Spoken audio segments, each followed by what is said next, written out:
بسم اللہ الرحمن الرحیم۔ صحیح بخاری حدیث نمبر 476۔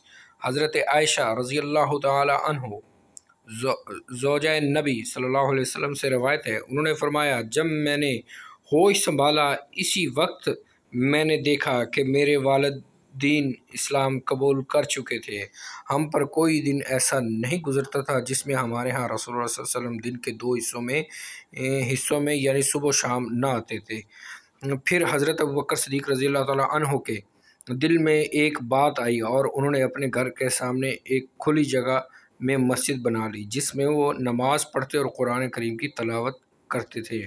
مشرکین کے بچے اور عورتیں آ جاتے، ان کے پاس کھڑے ہو جاتے اور وہ حضرت ابوبکر کی حالت پر تعجب کرتے، انہیں غور سے دیکھتے۔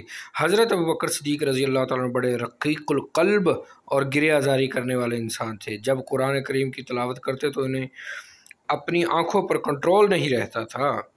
حضرت ابوبکر صدیق رضی اللہ تعالیٰ عنہ کہ اس طرز عمل نے مشرکین قریش کے اشراف کو بڑی گھبراہٹ میں مبتلا کر دیا تھا۔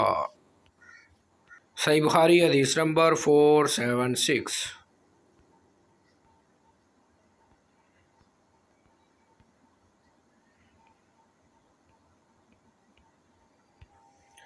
صحیح بخاری حدیث نمبر 476 476 حدیث نمبر 476۔